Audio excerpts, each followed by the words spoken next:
Ever noticed how your just another Tuesday might be someone else's "what on earth is that buzzing sound, and should I be worried?" In this video we're diving into why staying curious, especially in first time situations, is one of the smartest things you can prioritise. We'll look at how remembering your own awkward first times can make you a more empathetic, supportive human. And yes, there's a hornet involved. Stick around for today's top tip. It might just make someone's first time experience a little less terrifying and a lot more Yorkshire show worthy.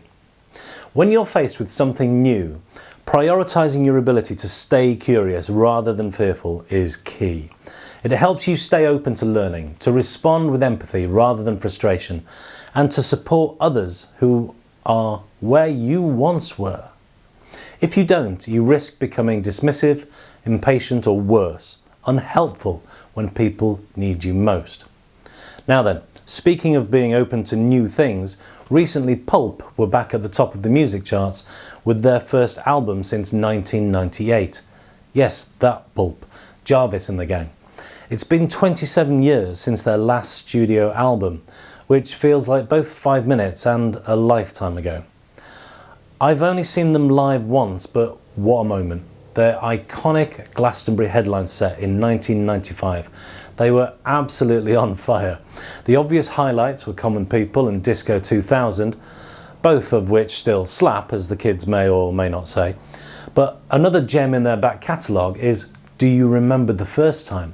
Now, being the seedy so-and-sos they were, always a bit more gutter than garden party, Pulp were of course singing about first-time sexual shenanigans, but it got me thinking about first times for other things too, the stuff we don't talk about quite so much, the awkward, confusing, unpredictable moments when you do or see something for the very first time and have no idea what to do with or about it.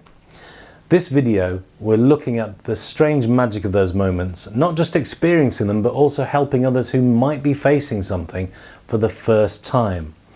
The top tip is about noticing those moments, reflecting on how they shape us, and remembering that your everyday might be someone else's never seen before. And that matters, especially if you're actually in a position to help. I remember the first time I saw a hornet.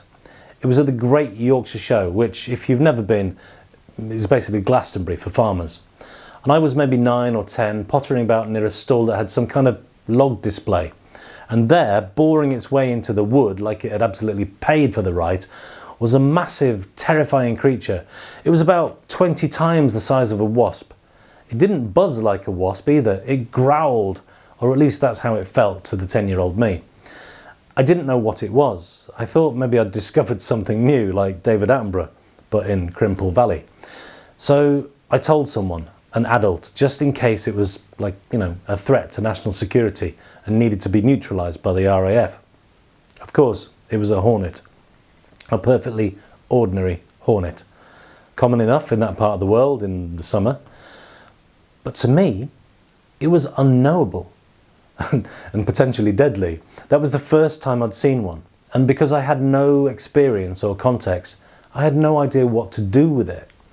And that's the funny thing about first times. They don't come with instructions, and they can make you feel helpless, clueless, or just plain daft.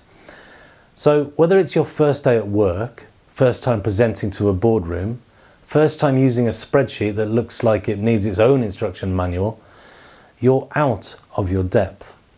And it's easy to feel like the only one who's ever been there. Which of course you're not, because for someone else that spreadsheet is second nature. That boardroom pitch, it's just another Wednesday morning. That terrifying hornet, it's just a hornet. Now, the gap isn't in intelligence or capability, it's just experience. But here's the catch, we forget. The more we do something, the harder it is to remember what it was like to not know how. We assume others should get it or must know by now, or even worse, we think that we never struggled with that. Spoiler, we did. We just don't like to admit it. Helping someone who's seeing something for the first time, whether it's a hornet or a complicated system or their first difficult meeting, isn't about showing off your experience. It's about remembering your first time and offering the thing you probably wanted back then. Reassurance, clarity, kindness, maybe even a laugh. So think about the people around you this week. Someone is doing something for the first time. Maybe they're not saying it out loud. Maybe they feel daft for not knowing. Maybe they're worried that you'll think they're not up to the job. If you've been there, say so. Even better, show them how you got through it. Tell them about your version of the Hornet. Tell them that you once didn't know what Control plus Z did. And when they get it, celebrate it like it's the Great Yorkshire Show and they've just won Best in Breed. There's something else here too. We often talk about doing things for the last time without realising it. The last time you carry your child upstairs, or the last time you do a particular job before moving on.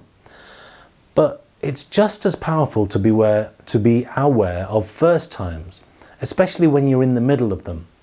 That nervous excitement, that mild panic, that sense of, am I really doing this?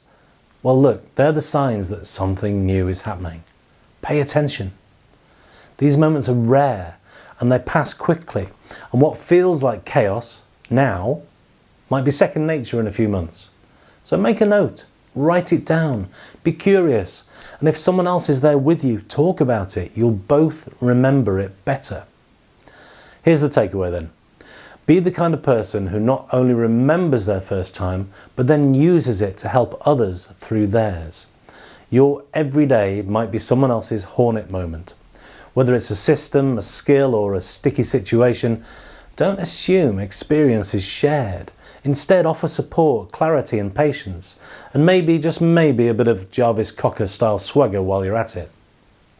If you like this, give it a thumbs up and hit subscribe, and tell me in the comments, what was your version of the Hornet?